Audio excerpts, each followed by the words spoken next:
Hello, je suis Patrick Roufroy et vous êtes sur Planète aussi, le podcast qui vous aide à mieux comprendre et apprécier les bergers australiens et les bergers américains miniatures. Nouvelle saison avec des épisodes plus courts et encore plus fun. Bienvenue dans la saison 2. Chaque semaine, toujours le maximum pour vous faire découvrir les méthodes d'éducation positive et bienveillante qui vont avec l'intelligence hors norme de nos deux races préférées, le BAM et l'Aussie. N'oubliez pas de vous abonner au podcast pour être notifié de la sortie des prochains épisodes. Et n'oubliez pas de mettre un avis sur Apple Store. Et on commence tout de suite. Collier anti-aboiement, est-ce que j'ai là une vraie bonne idée? Alors, vous retrouvez beaucoup sur les sites internet, sur les réseaux sociaux, des gens qui vous expliquent que le collier électrique est le moyen ultime pour faire obéir votre chien, soit pour lui éviter de dépasser une certaine limite, soit pour l'aider à revenir au rappel. Quand on y réfléchit, on aurait là une sorte de télécommande, c'est-à-dire que j'appuie sur le bouton, le chien revient.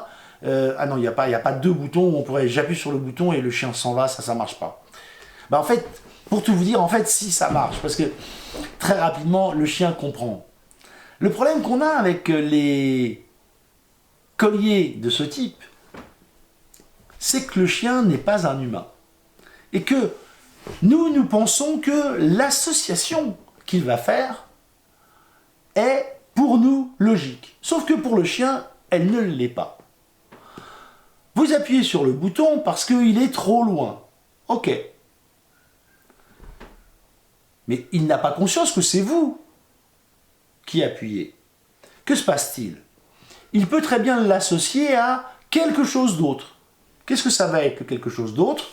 Un autre chien, un gamin, peu importe ce que c'est.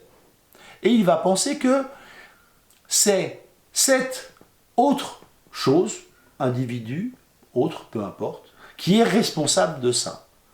On voit des chiens qui se mettent sur la figure et qui, à cause de ça, deviennent des chiens réactifs qu'on génère uniquement parce qu'on a utilisé ce rappel automatique au mauvais moment. Nous, on est logique et on pense qu'il va comprendre que. Et la réalité des faits, c'est que le chien comprend autre chose parce que, à ce moment-là, son association, il l'a fait autrement. Il regardait le congénère, il a pris un coup de jus, il se dit « Waouh, comment tu fais ça, toi ?» Que va-t-il se passer? Plusieurs possibilités. 1, il part en courant, il vous retrouve dans son champ de vision, il revient vers vous. Vous vous dites « Super, ça marche !»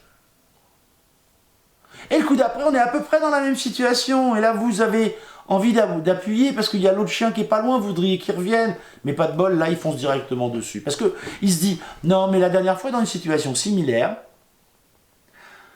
toi le chien, tu m'as envoyé un coup de jus, alors pour éviter que tu m'envoies un coup de jus tout de suite, je te fonce sur la figure maintenant. Et donc, je veux contrôler mon environnement en tant que chien, et je vais aller te mettre sur la figure d'abord. Si là vous appuyez, à ce moment-là le chien se dit, ah j'avais bien raison, c'était bien toi qui m'avait foutu le coup de jus. Vous êtes coincé très rapidement. Là, je vous fais l'association avec un chien. Mais évidemment, l'association est strictement la même si c'était avec un enfant.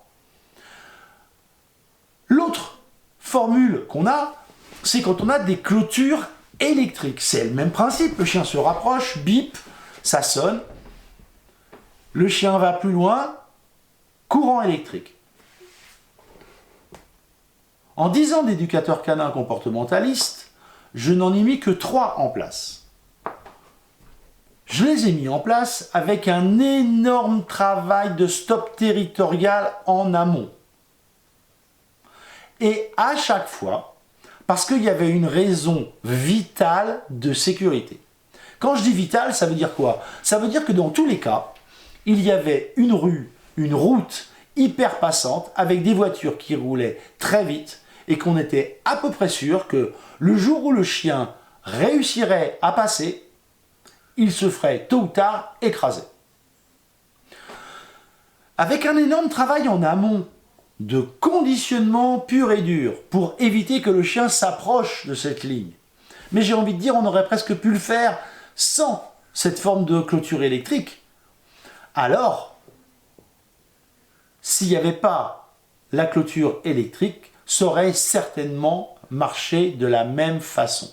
Mais c'est vrai que c'est une sécurité supplémentaire, mais on utilise là le renforcement négatif. On peut même se demander, est-ce que si j'ai une route où les voitures passent à 120 km/h juste à côté de mon portail, est-ce que vraiment c'est une bonne idée d'avoir un chien? Ben, les chiens qui se font écraser, malheureusement, vous le savez comme moi, ça arrive régulièrement. Et là en plus, dans ces cas-là, souvent c'est contre-productif quand on l'installe dans d'autres zones. J'ai vu des cas où les chiens serraient les dents pour passer en force à travers la clôture dite électrique, et une fois qu'ils étaient de l'autre côté, ils allaient poursuivre les lapins, les chevreuils pendant des kilomètres. Et quand ils avaient fini, qu'ils avaient envie de revenir, ils avaient toujours le collier bip autour du cou. Mais l'envie de revenir dans la maison et de passer la châtaigne qu'ils allaient prendre était beaucoup moins importante que l'envie qu'ils avaient eue de sortir pour aller poursuivre les lapins et les chevreuils. Pensez à ça quand vous installez ce genre de clôture ou vous utilisez ce genre d'outils. Vous n'êtes jamais sûr que les associations seront telles que vous le prévoyez. À très vite. Merci d'avoir écouté ce podcast ou ce vlog. Si vous le regardez sur YouTube, n'oubliez pas de mettre un j'aime juste là. N'oubliez pas, si vous êtes sur le podcast, d'aller mettre un avis 5 étoiles sur le Apple Store. Enfin, n'hésitez pas à partager, n'hésitez pas à mettre des commentaires partout où vous le souhaitez et vous abonner soit au podcast, soit à la chaîne YouTube. Je vous remercie 1000 fois, ça aide beaucoup à faire connaître mes émissions, le podcast et le vlog. Merci, à très vite sur Planète aussi.